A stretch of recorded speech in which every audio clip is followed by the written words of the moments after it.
Good afternoon, good evening, wherever you are, and welcome to the Center for LGBTQ and Gender Studies in Religion here at PSR, Pacific School of Religion in Berkeley, California. We welcome you to our CLGS Lavender Lunch. Today's title is Living Cornerstones, Sacred Stories of LGBTQ plus Employees in Catholic Institution, a conversation with some of the authors. At today's Lavender Lunch, we will explore this recently published book. Published by our colleagues at New Ways Ministry, this book offers a new anthology of 12 stories of faith, sacrifice, joy, and pain by LGBTQ plus people who have been employed by Catholic parishes and schools. Edited by Dr. Ruiz and Dr. Mark Guevarra, two gay Catholic men who themselves have been church employees, this anthology's stories are organized in three categories: LGBTQ plus people fired from Catholic schools, LGBTQ plus people fired from Catholic parishes, and then LGBTQ plus people who continue their employment in Catholic institutions with support from their employers. The stone that the builders rejected has become the cornerstone. By the Lord has this been done, and it is wonderful in our eyes. That's a quote from Psalm 118. So welcome to this conversation with one of the editors and a few of the authors. Just some housekeeping details. This event is being recorded for later posting on our socials.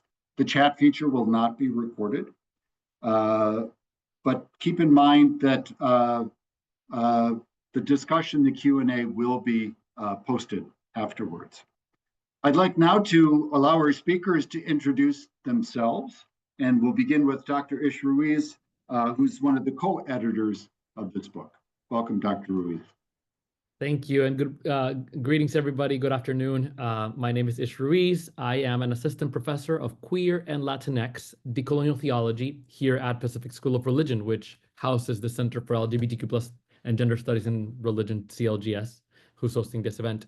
I'm originally of Puerto Rican descent and a queer person who was, as Dr. Schlager said, a high school teacher for 11 years before going on to higher education. I also wrote, I'm one of the editors of Cornerstones, and I wrote another book titled LGBTQ plus Educators in Catholic Schools, Embracing Synodality, Inclusivity, and Justice. And it is a theological exploration of the concept or of this group of employees in Catholic institutions who identify as LGBTQ plus. So I'm excited for this conversation and extremely honored to join Shelley and Brianna in this panel. So two of the authors who are joining us today are Shelley Fitzgerald and Brianna Sankare. So Shelley, if you would go first, give us a little introduction to who you are, and then we'll ask Brianna to follow you. Sure. Thanks, Bernie. My name is Shelley Fitzgerald. I use she, they pronouns. I am in Indianapolis, Indiana, where I've lived my entire life. I was a school counselor at my alma mater at a Catholic school in Indianapolis for 15 years as the director of school counseling. I now serve as the director of resource development for an organization called IYG, which is the longest running LGBTQ youth center in North America, right here in the liberal heart of Indiana, if you can imagine that. I've been with IYG for a little over 3.5 years. Living here in Indianapolis, I have a wife of 29 years, and we have an awesome daughter who is almost 20 years old, who is now a sophomore at Penn State. And so I'm really grateful for the opportunity to be able to join you today. Thanks to Bernie for the invitation, and certainly thanks to Ish for all of the work that they've done on this book. So thank you. Welcome, Shelley. Brianna.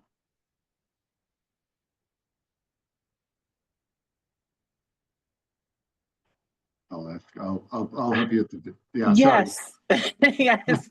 I know that's my job. There you go. Okay.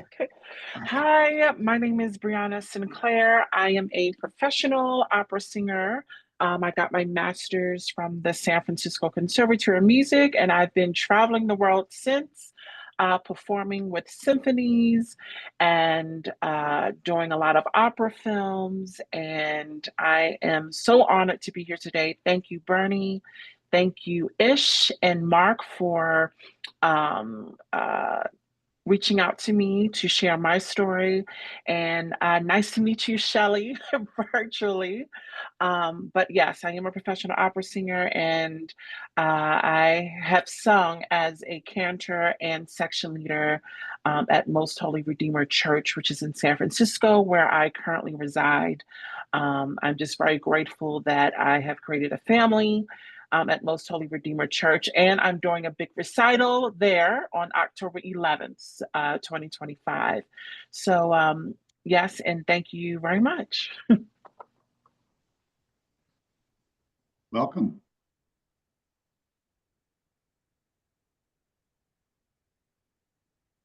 Awesome. Should I take it away? Sure. Take it away. Amazing.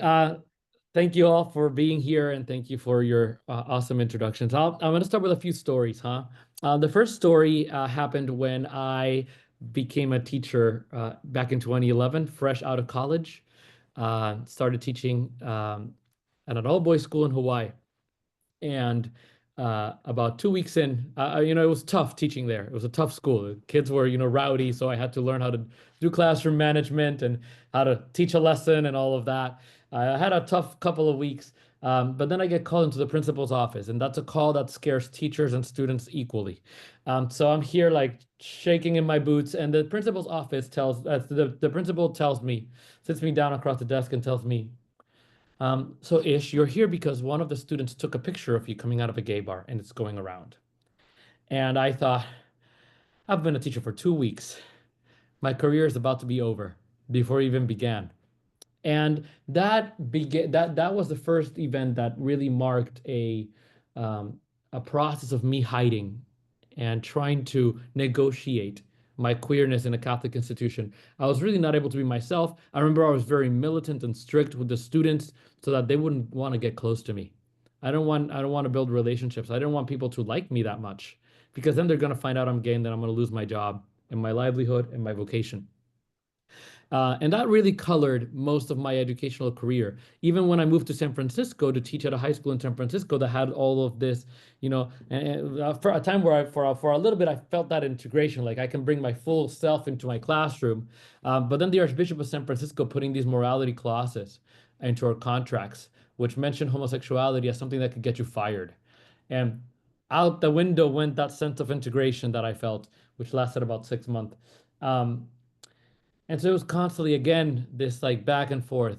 How much of myself can I be? How much of myself can I be? And really was agonizing and really was a barrier between me and my students. It wasn't until toward the end of my career, maybe my last 3 years, that I started running an LGBTQ plus club. And I started slowly disclosing my sexual identity to some of the students, mostly as an attempt to mentor them. And that's how I started, feeling like I can be my full self with some of my students, at least. Still not in the classroom. I currently teach in higher education. I'm a professor at the Pacific School of Religion, and the word queer is a part of my title. So I'm very unapologetically queer. In fact, we're in my office right now and I have a rainbow there, a rainbow there, a love is love, a love wins signs over there. So I am and it is truly a joy to be able to do that.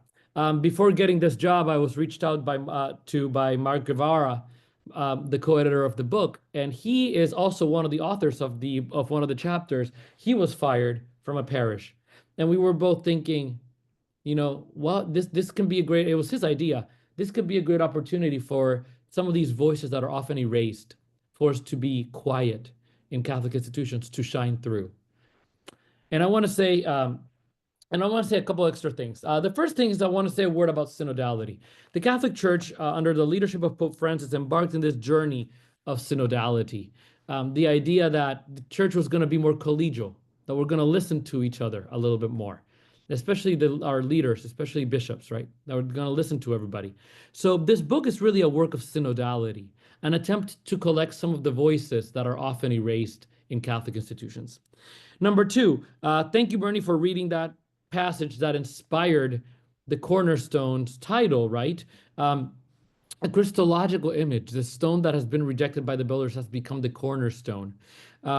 And so in many ways, and I read about this in my book, in many ways, these queer educators in Catholic schools or these queer ministers in parishes offer their communities indispensable and unique gifts that non-queer employees are unable to provide.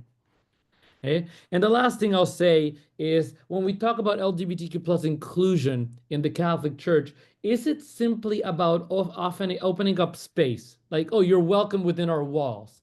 Is that enough?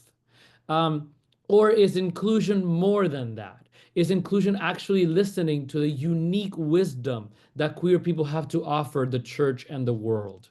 I would say that the queer perspective is a privileged perspective, not in that we're privileged people, but in a privileged perspective in that we have this unique way of seeing the world. And I will argue this unique insight into God. In other words, queer people know God in a unique and special way.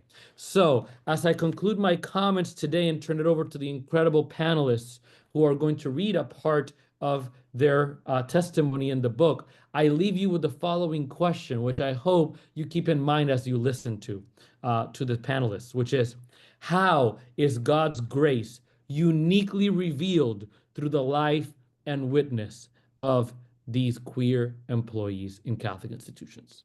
Again, I'll repeat it. How is God's grace uniquely revealed through the lives and witness of these queer employees? Thank you both for being witnesses of God's grace in my life. And I turn it over to our panelists.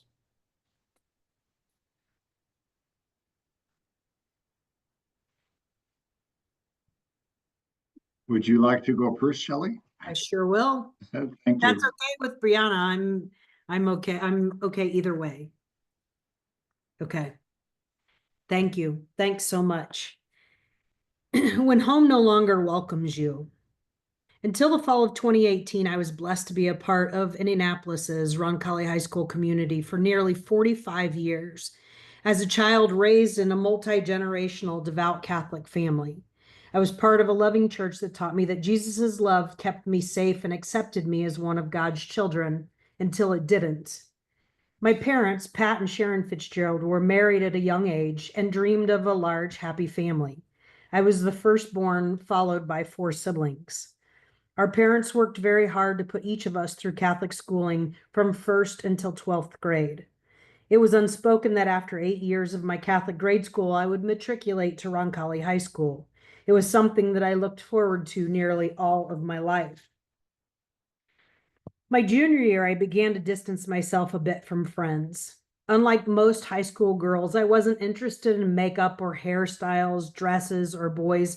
Rather than posters of boy bands in my bedroom, I had hung a poster of Paula Abdul. As a high school senior, I finally recognized that I might be gay, and I didn't know anybody else within the LGBTQ community other than my aunt, who lived in Washington State, nor did anyone around me talk about gay people except for in a negative light. I began to become terrified of what this meant and about who I was and where I belonged. I prayed constantly for this to go away. I did not want to be gay. I did not want to have these feelings, and I thought being gay and people finding out paralyzed me. As I graduated from high school and earned a scholarship to play softball at the University of Southern Indiana in Evansville. The school was 3 hours away from home, and it gave me a sense of freedom and safety to begin to explore my sexuality. Still, I struggled with the idea that I was gay, fearing that if I were outed, family and friends would abandon me. I was happy at college, though. I met new friends, some of whom happened to be gay as well. It was the first time in my life that I was around people that felt safe to me as friends. It was the first time in a long time that I felt like I had belonged. During the second semester of my first year in college, in an attempt to navigate my feelings, I worked with a therapist I found through the Catholic Church. After working with her for a couple of months, she and I came to the decision that it was time for me to come out to my parents. I invited them to a counseling session, with me, where I read them a letter because I was afraid I would get too nervous to tell them. Initially, my parents reminded me that they loved me and unconditionally, but did not understand this revelation and told me that they would be praying for change. They would pray for God to send me a man to love me so that I could live a normal life. During the next 3 years, I rarely went home. My parents asked me not to tell my younger siblings or other family members of my identity. They didn't want it to get out because if I changed my mind, then I couldn't go back to and where no one would have known. What would their friends say? What would the church do? And how would I be treated by others? I started dating someone seriously. Her name is Victoria, and she is the most wonderful human being I had ever met. She was kind, thoughtful, and non-judgmental. And it was time to introduce her to my family. They loved her immediately as a person, but they still continued to struggle with my sexuality.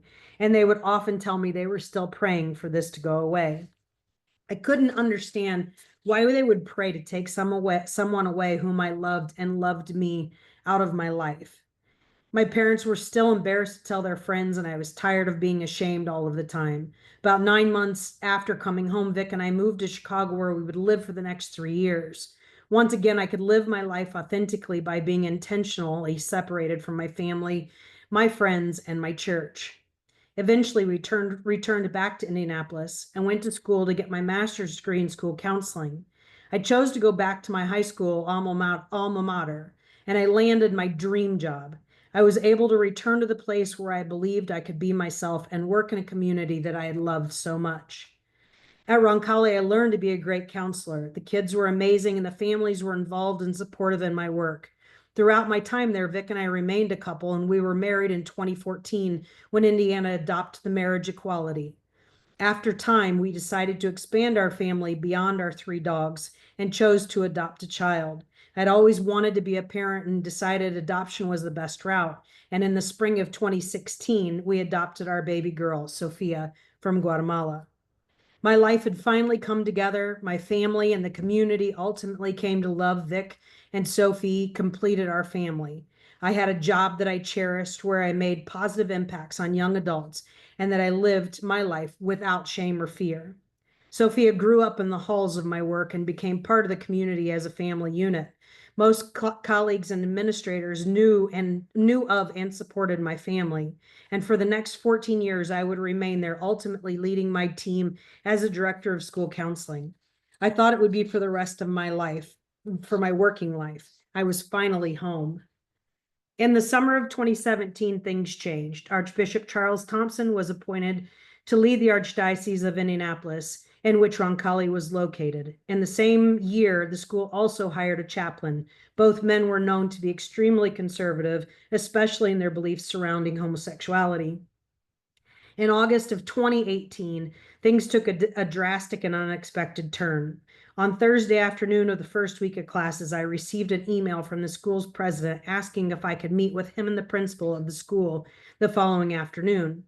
The next afternoon, I walked into a meeting where the 2 men were discussing their weekend plans. And as I sat at the table, the president began saying someone in the community had found my marriage certificate and turned it into him. He decided to turn it over to the Archbishop of Indianapolis. The president let me know that the school administrators needed to rectify the situation. I was told the path to resolution was to dissolve your civil union legally and with proof of divorce, or secondly, leave employment here. They let me know that if I decided to divorce my wife and leave my family, I could stay employed and I could receive counseling from our chaplain, who would accompany me back to the church. They also stated if I were to make this decision public in any way or make a scene, that I would be terminated immediately, which would harm my long-term affiliation with the Archdiocese. I was stunned to listen to these options. The community that I had been a part of for nearly 40 years had just turned their backs on me. I had been with Vic for 22 years by this time. Sophie was 12, and we had not been in hiding. Our friends and my family were a part of this community. Now, yet officials were telling me that someone had sought out, found, and turned in my marriage certificate, and now was no longer acceptable to school or considered appropriate to counsel students. I was devastated and confused. I went back to my office and shared my counseling staff what had happened. I emailed a few of my closest friends and called my wife and my parents to let them know. Because of the closeness of this community, word had spread like wildfire, and the decision became very public. The next day, I was placed on leave and banned from school, and my email account was shut down. The students and a good portion of the community rallied around me, and they spoke publicly about their support of me and their desire to bring me back to school. If I had been told that I have been told that some of the pastors in the area are saying that if I came to their church, they would not allow me to take communion. Staff and students were warned if they supported me publicly, they would risk losing their jobs or being expelled. Many in the community felt as though they had to choose between supporting me and supporting the church. Many of those chose the church. I lost friends and colleagues, many of whom I've known my entire life.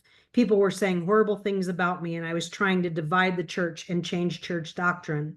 I felt as though I had lost nearly everything, and the worst thing to come out of this was my parents and their worst fears about how people and the church might treat me came to fruition at the hands of the community they had trusted all along. Through all of my pain, my faith has become stronger than ever. I was catapulted into advocacy and began fighting for the LGBTQ equality, specifically in support of those who are excised from the church. My mission in life is to help create a seat at the table for those who want to be there. At a time when community is more important now than ever, why are so many of us being disowned? I want to make sure that people, especially the youth, feel loved and supported no matter who they are or whom they love. I'm grateful for my wife now of 29 years and my 19-year-old daughter, my parents who finally came around and realized the problem was not me. I love myself and who I am, and I am proud of my resiliency and my leadership, and I will live the rest of my life doing everything I can to make sure that others like me feel the same. I am hopeful for a day when the Catholic Church opens its door to people who faithfully follow the loving tenets of the church, but who are free to love whom they love.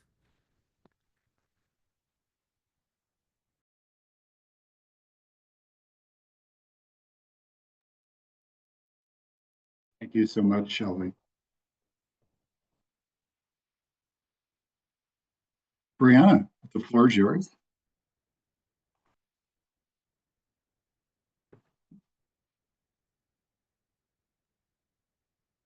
Alrighty, thank you so much. Alrighty, so I am reading Act 2 of the second part of my story. I heard the voice of God saying, I will sing to the Lord all my life. I will sing praise to my God as long as I live. Psalm 104:33. If God doesn't make mistakes, why would he give me, a trans woman, a voice to share with God's people? This gift of song is not my own. It's from God, who intentionally chose me to spread positivity, healing, redirection, and purpose to audiences and to the congregation. I was destined to go through these trying times to be a vessel for people, whether in the church, an opera house, a recital hall, or stadium. When I got accepted into the San Francisco Conservatory of Music's graduate program for opera in 2013, as the only trans woman of color in the program, I knew God was watching over me. I began to understand that God created me for a purpose. The journey through school was magical and beautiful, but also isolating and challenging. Two things that kept me on the path were prayer and singing. I worked with an amazing opera coach, Ruby Pleasure, while attending the conservatory. She was a woman of God who believed in my voice. She gave me the tools to be an effective singer, which helped during my 3 years as an alto section leader for the Most Holy Redeemer Catholic Church in the historic LGBTQ plus neighborhood in San Francisco known as the Castro. In my last year at the conservatory, Ruby recommended that I reach out and apply for a job at the Most Holy Redeemer Church. The church was in need of section leaders to strengthen the choir's skills and musicianship. I reached out to Bryce Robinson, a kind and spirit-led man who served as the parish's music director. I sent him my resume and told him I was trans, and he replied that my identity was not an issue. God was putting me in a church that was loving and community-oriented. I began singing at Most Holy Redeemer. Considering the continuous struggles many Black trans women who seek employment face, I felt truly blessed with an employer who celebrated who I am. Bryce saw past my trans identity and my 6'2" frame and took me in as an alto section leader. I felt grateful and affirmed because I had been chosen as an instrument to spread God's word through my voice. And working as an alto section leader at Most Holy Redeemer made me feel protected and empowered. In 2010, I was a homeless trans woman fighting for my life in New York City. Yet in 2013, I was working towards a master's degree, employed by the Catholic Church, and enjoying many additional musical opportunities. I was a living miracle. Several trans individuals in the congregation would walk up to me in tears after Mass, thanking me for representing the trans community. I was caught by surprise the first time it happened because I suddenly realized that many people were watching me. It was scary. I had to let go of that pressure and focus on serving the church and our Lord and Savior, Jesus Christ. My intent was to make sure that the congregation was blessed by the music in my voice. During my time at Most Holy Redeemer, I created many friendships. Karen, who was a soprano, always uplifted me and prayed that God would protect me. Her most impactful and beautiful act of love took place while I recovered from various gender confirmation surgeries, and she coordinated choir members to bring me food. At one point, I almost died on the hospital table due to a tremendous amount of blood loss. Karen got the choir and congregation to send me cards, flowers, food, and money. I was very touched because as a trans woman, I had never experienced this type of love or grace at a church before. My transition journey was very lonely because my family had disowned me, so I began to see Most Holy Redeemer Parish as my extended family. When Bryce resigned as music director, I was afraid to lose the mentor who saw and accepted me as I am. I was worried that the new director would treat me differently because of my identity. Victor Cervantes joined the Most Holy Redeemer in 2014 as our new director. He exhibited incredible grace and passion for the work. His vision for a diverse choir and for music that reflected the congregation gave me hope. He pushed me as a musician and assigned me songs to sing that challenged me. He would always say to me, don't focus on the difficulty of the music, focus on the message. And he led the choir in prayer before rehearsals to make sure we were all aligned and focused on the message, the Word of God. In 2017, I made the difficult decision to leave this community in order to accept other jobs in different cities as my career evolved. However, I knew Most Holy Redeemer would always be in my heart. I knew that the friendships I created would never fade, and I knew that I would always feel connected to that community. Being part of the community at Most Holy Redeemer healed me. The community took care of my wounds. They healed the traumas I've experienced through abuse, homelessness, ridicule, and violence. This church transformed my way of thinking. It truly healed me. It brought me freedom. I will forever be grateful for my experiences in this community. Praying and singing at Most Holy Redeemer brought me from darkness to light and from isolation into community. I hope in the future more religious institutions will accept the LGBTQ plus community because at the end of the day, God's inclusive love should be preached everywhere. Thank you.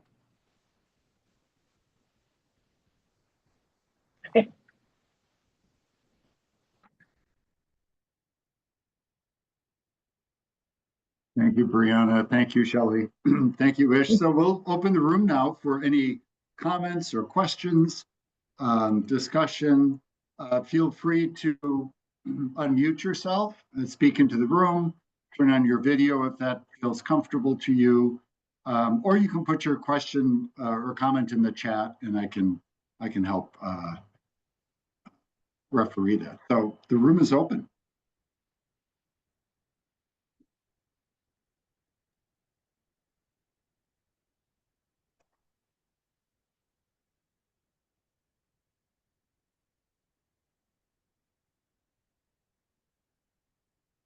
A question that often comes up to me, which I'll throw our panelists, you know, despite it's kind of interesting, right? Because Shelley, like, despite you having been fired, right, you remained committed to, this, Catholic Christian identity and its, and to the church in through different ways.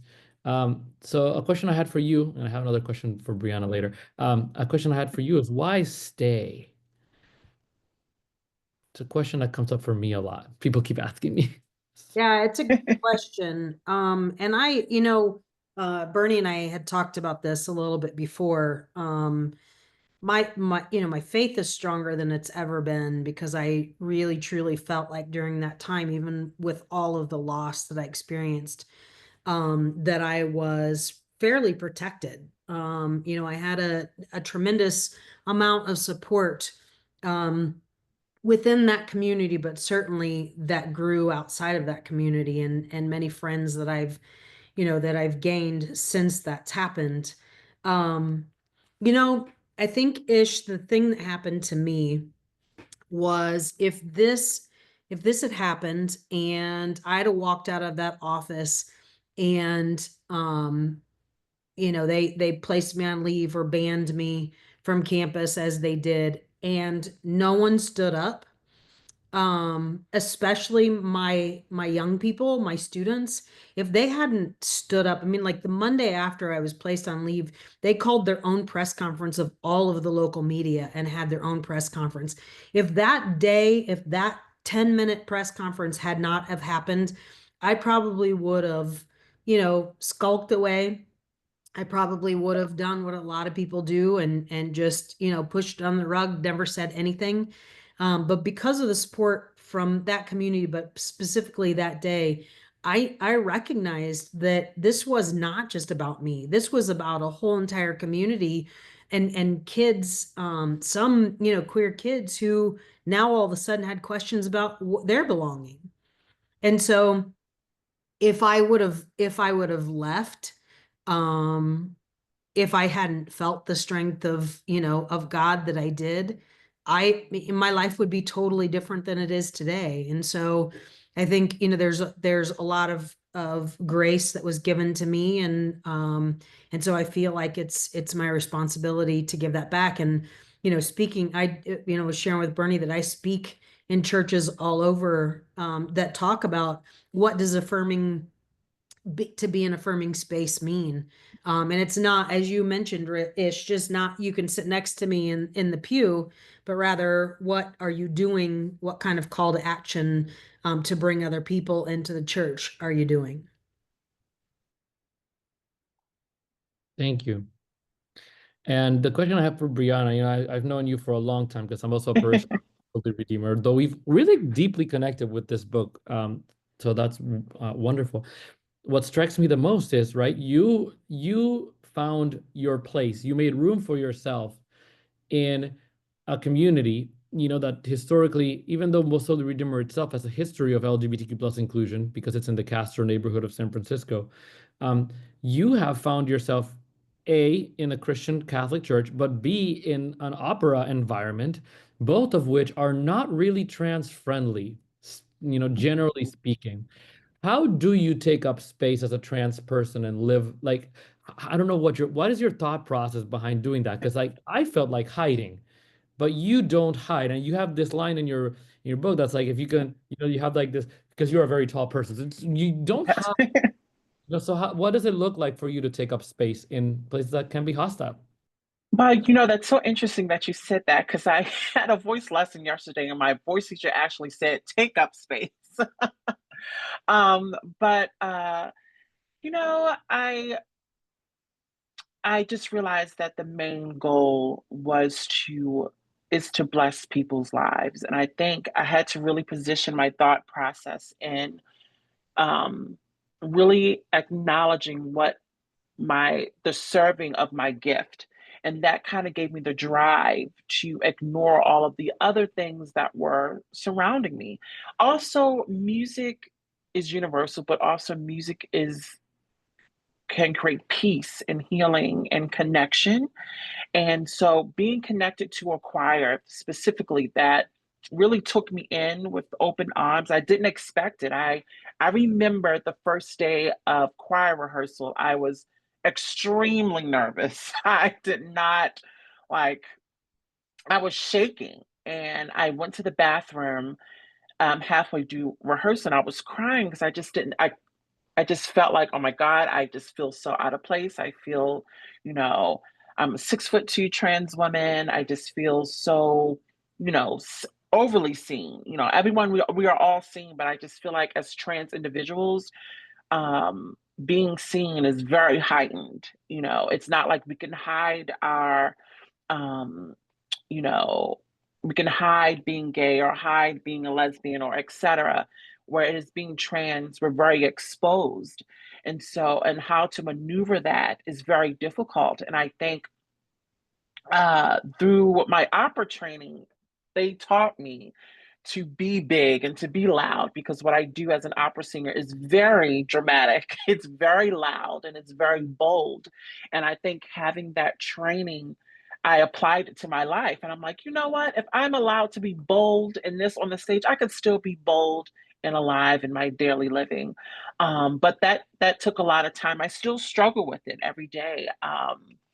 And I just think that the purpose of me singing at Most Holy Redeemer Church was to uplift God and to uplift the congregation, and I really had that in the forefront of my mind. Um, it's very scary to live out loud because not everyone will accept you, not everyone will, uh, you know, see you as you are. And there will be people who will see you as you are. And those are those people that you connect with. And those are those people that you create um, spaces for other LGBT folks to come in and be in the congregation. And I think when I created those friendships at Most Holy Redeemer Church, more trans folks were coming in.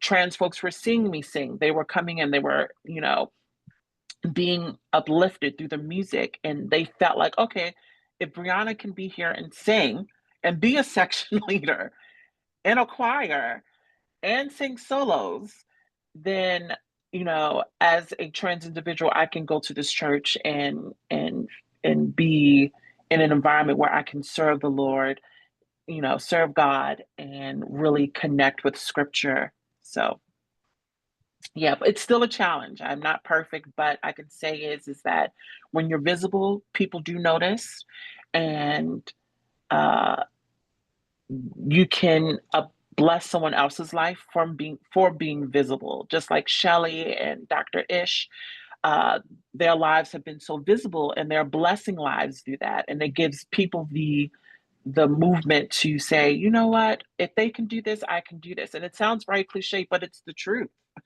It's the truth.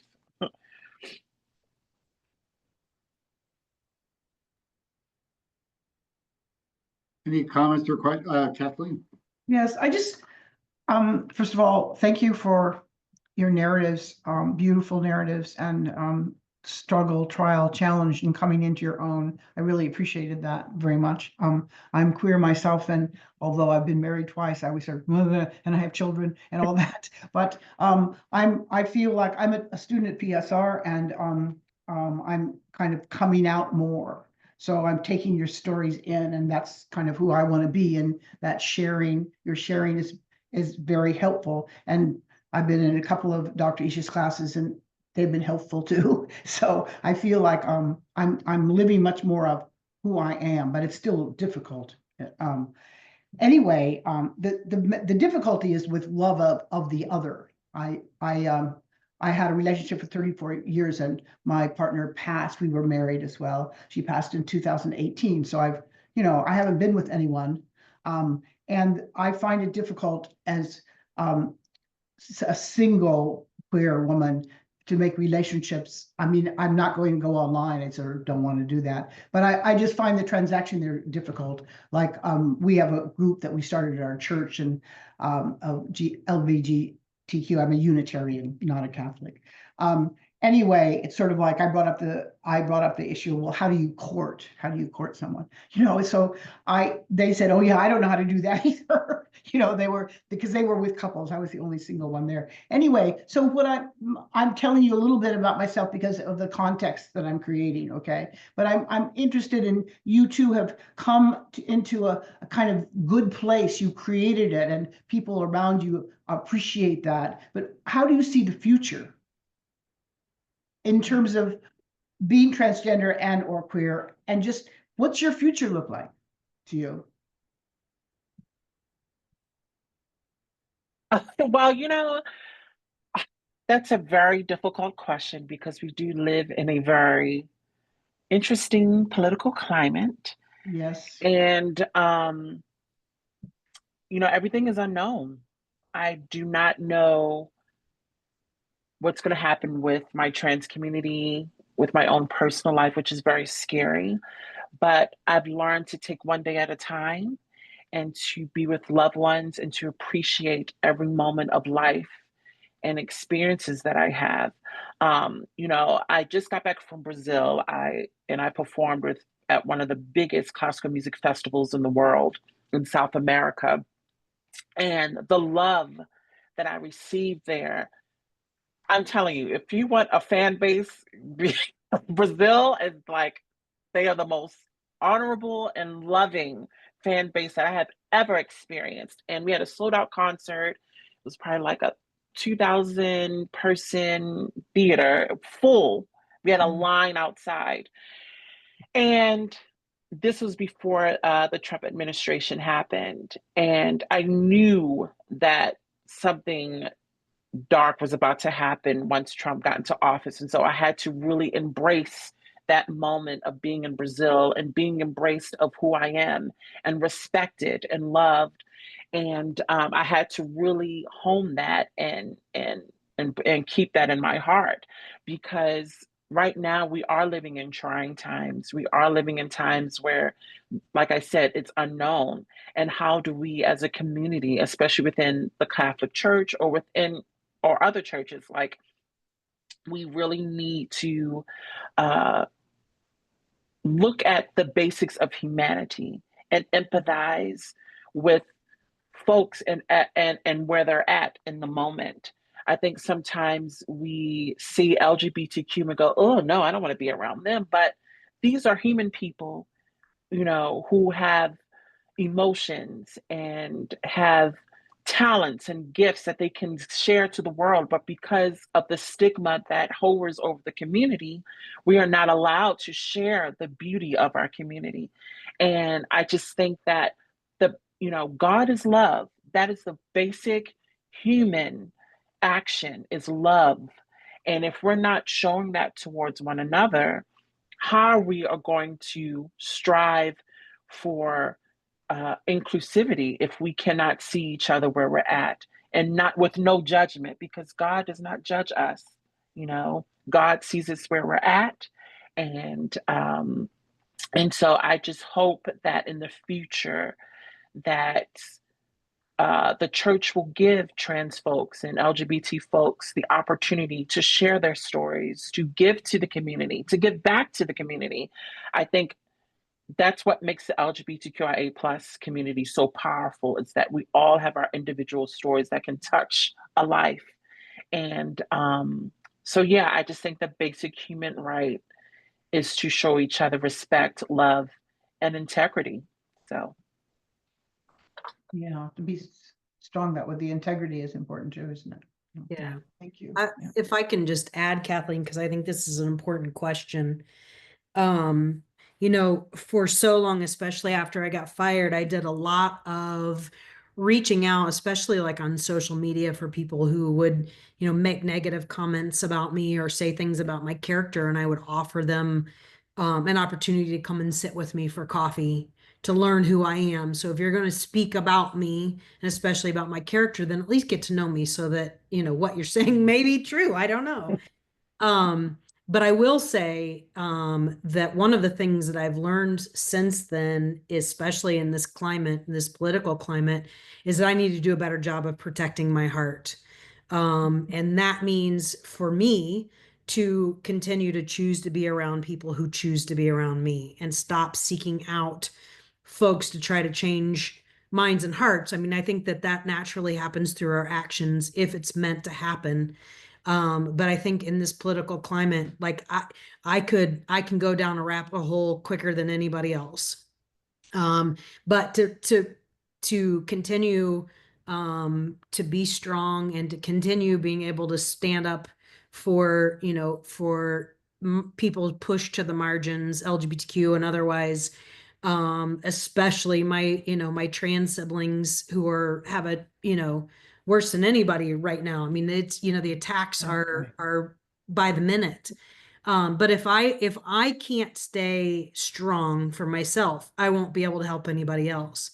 And so I just need to do everything that I can to protect my heart, and stay true to who I am. Yeah, Amen. sometimes your heart wants to take risks, though. Sure Something does. about the heart. It just sort of kinds of, jump out in front of somebody.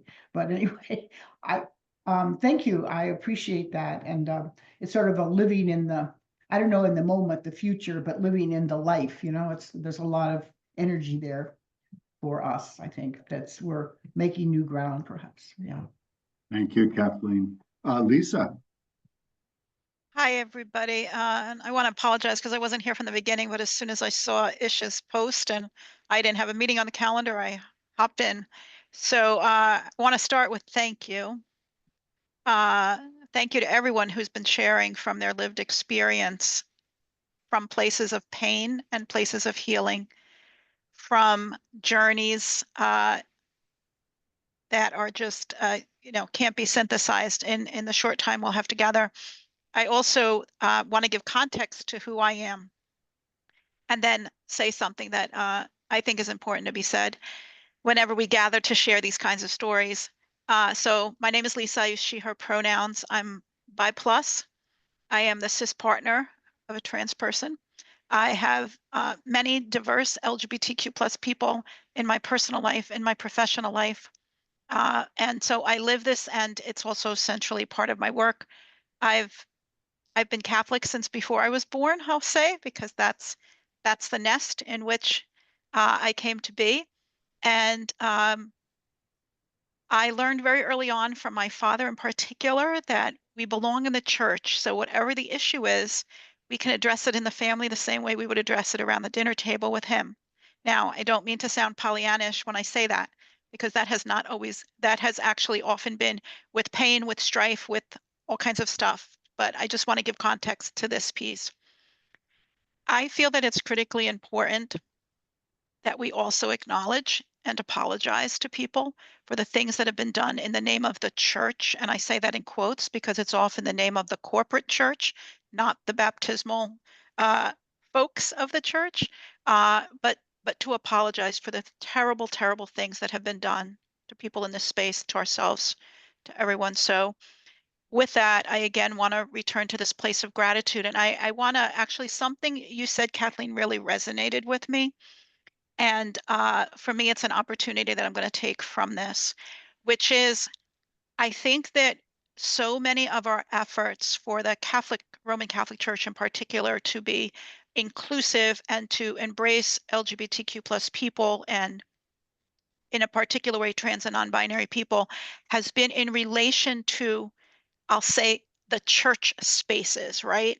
To be in teaching roles, to be in ministerial roles and the like. But you touched on something else, which is we have to also ensure that our spaces embrace people in the fullness of their identities and experiences. So I'm thinking like in grief ministry, right?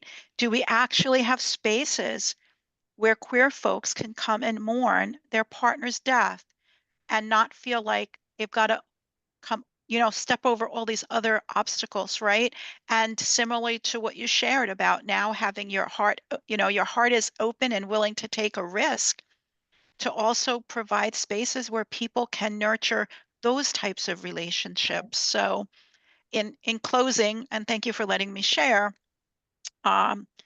with this gratitude, to each of you, and I'm looking forward to reading the book in its entirety, I'm reminded that we are church wherever we are, right?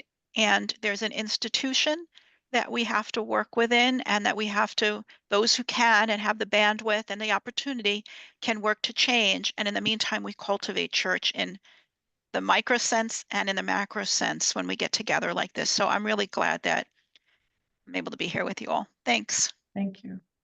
Thank you. We have time for one more comment, question. I put a link to where you might get the book in the chat. Yay. Anyone else? Comment or question for our panelists? Okay, well, thank you. Big thank you to Brianna, to Shelley, to Dr. Ish for being a part of this Lavender Lunch. Really a privilege to hear your stories. I too look forward to reading the book. I'm just going to share my screen to let folks know that I have a screen. No, that a couple of things. Next week, our Trans Roundtable is presenting Beginnings, Middles, and Ends, Rituals to Move You Through Transitions. This is our 13th Trans Religious Leadership Cohort, and this is the end of their mentorship year. And they'll be presenting on some of the things that they've learned and explored during their year together. And then, of course, we want to celebrate Juneteenth every year. So the African American Roundtable is looking at queering Juneteenth through the legacy of Black queer freedom fighters. So join us for either or both of those. And one last commercial, and that is beginning in September, the center will be observing our 25th anniversary with a lot of special programming. So watch our website, watch Facebook, Instagram. We'd love to welcome you to our programming for the new year. We think in terms of academic years, beginning in September. So each and everyone, thank you for being here. Thank you, Dr. Ish, for editing the book. Thank you, Brianna and Shelley, for contributing to the book. And everyone else, thank you for being here. Thank you. Thank you all. Thank you. You.